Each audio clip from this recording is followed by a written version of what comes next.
Good morning students, how are you students. आज की online कक्षा में हम नैतिक शिक्षा में पाठ गीता के 2 श्लोक पढ़ने जा रहे हैं। गीता का पूरा नाम है श्रीमद् भगवत गीता। ये भारत के पवित्रतम ग्रंथों में से एक है। महाभारत के युद्ध में कुरुक्षेत्र के मैदान में कौरव पांडव सेनाएं युद्ध के लिए आमने सामने खड़ी थी और श्री कृष्ण जी वीर अर्जुन जी के सारथी थे। उस समय अर्जुन जी युद्ध करने के लिए मना करने लगे तो श्री कृष्ण ने उन्हें गीता का संदेश दिया। तो इस पाठ को पढ़ने के बाद आइए अब क्या कर पाएंगे हम ये जान लें, लर्निंग आउटकम्स जान लें कि आप इस पाठ को पढ़ने के बाद क्या कर पाएंगे। स्टूडेंट्स, आप गीता के दोनों श्लोकों के अर्थ स्पष्ट कर पाएंगे। आपके सिलेबस में 2 गीता के श्लोक हैं, तो आप उन दोनों श्लोकों को पढ़ने के बाद उनके अर्थ स्पष्ट कर पाएंगे, उनके अर्थ लिख पाएंगे। दोनों श्लोकों में आए कठिन शब्दों कर्मण्येव, फलेषु, कदाचन, वासांसि, जीर्णानि, नवानि, विहाय, देहि, इन सब के अर्थ लिख पाएंगे।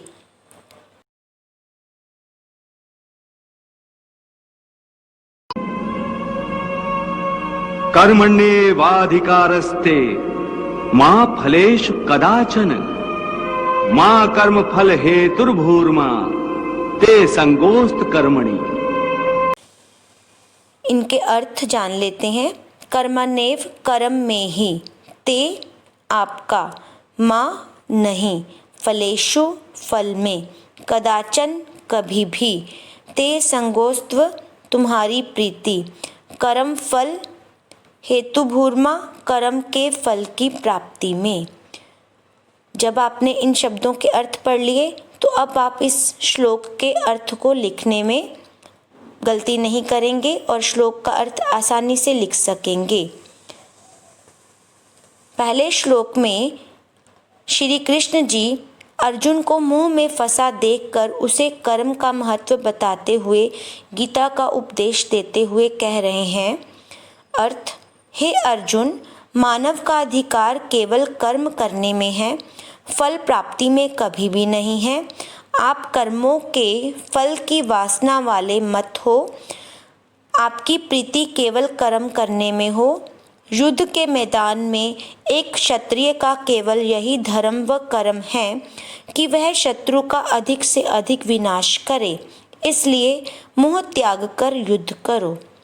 स्टूडेंट्स, आपने पहला श्लोक पढ़ा, आपने उसमें आए कठिन शब्दों को पढ़ा, आपने पहले श्लोक में आए कठिन शब्दों को ध्यान से पढ़ा और अब आपने इसके अर्थ को पढ़ा। मैंने आपको शुरू में ही बताया था कि महाभारत के युद्ध में कुरुक्षेत्र के मैदान में कौरव और पांडव की जो सेनाएं खड़ी थी आमने सामने, तो अर्जुन अपने सामने अपने सगे संबंधियों को देखकर मोह से घिर गए थे और व्याकुल हो गए। उन्होंने श्री कृष्ण को कहा, हे केशव, मैं सब कुछ छोड़कर जंगल में चला जाऊंगा, संन्यास ले लूंगा, सभी दुख झेल लूंगा, किंतु अपने सगे संबंधियों के खून से हाथ रंगकर राज सुख नहीं भोग सकता। मैं ये युद्ध कदापि नहीं कर सकता। जब श्री कृष्ण ने अर्जुन को इस तरह हताश देखा तो उन्होंने अर्जुन को उपदेश देते हुए कहा कि तुम अपना कर्म करो, फल की इच्छा मत करो। तुम्हारा काम है कर्म करना। अब सामने तुम्हारे सगे संबंधी हैं या शत्रु, तुम इसकी चिंता मत करो। इसलिए उन्होंने अर्जुन को क्षत्रिय के मैदान में एक क्या कर्तव्य होते हैं, युद्ध के मैदान में एक क्षत्रिय का कर्तव्य होता है अपने शत्रु का अधिक से अधिक विनाश करना, उसकी शिक्षा दी।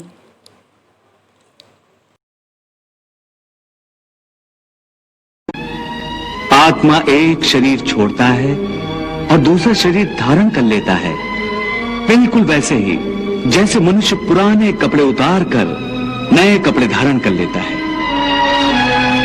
वासांस जीर्णानि यथा विहाय नवानि गृह्णाति नरोपराणि तथा शरीराणि विहाय जीर्णान्य अन्यानि संन्याति नवानि देहि।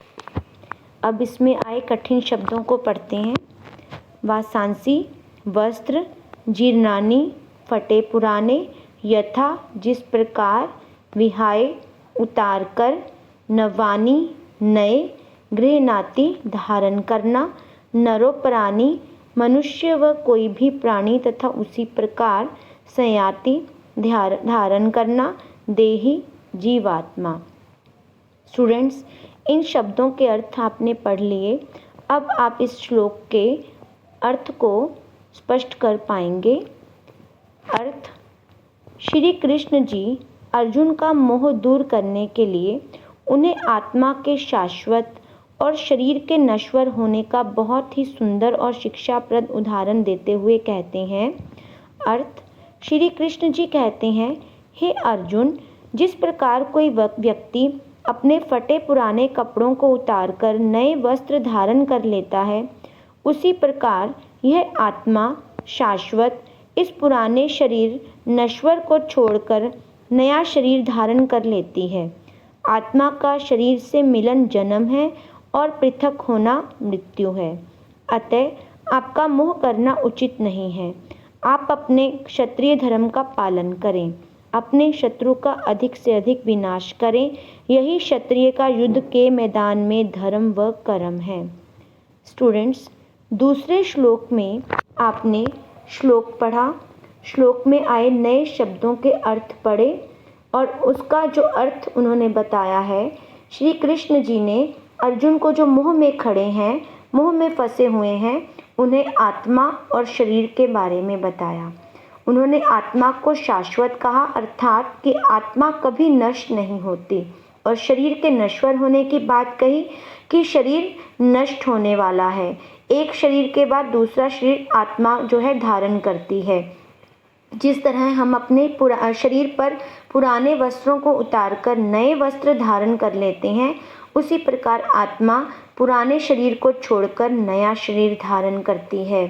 और आत्मा का शरीर से मिलन जन्म है और शरीर से अलग होना, पृथक अर्थात अलग होना, मृत्यु कहलाता है। इसलिए श्री कृष्ण ने अर्जुन को गीता के संदेश देते हुए ये उन्होंने बताया कि क्षत्रिय का कर्म है कि वह शत्रु का विनाश करे। मनुष्य अपने कर्म पर ध्यान दे, कर्म का फल क्या होगा इस पर ध्यान ना दे। इस तरह श्री कृष्ण जी ने गीता के श्लोक में आप देख रहे हैं पाठ में कि दोनों श्लोकों में मनुष्य को कर्म करने का संदेश दिया है कि मनुष्य का हर परिस्थिति में यही काम है कि वे अपने काम पर ध्यान दे। उस काम का क्या परिणाम है, उस काम का क्या फल मिलना है, इसकी चिंता ना करे। स्टूडेंट्स, आपने गीता के दोनों श्लोक पढ़ लिए। पाठ के शुरू में मैंने आपके साथ जो लर्निंग आउटकम्स शेयर किए थे, मुझे होप है कि अब आप उसे अचीव कर रहे होंगे। आप गीता के दोनों श्लोकों के अर्थ स्पष्ट कर पाएंगे। आप दोनों श्लोकों में आए कठिन शब्दों कर्मण्येव फलेषु कदाचन वासांसि जीर्णानि नवानि विहाय देहि के अर्थ लिख सकेंगे। धन्यवाद।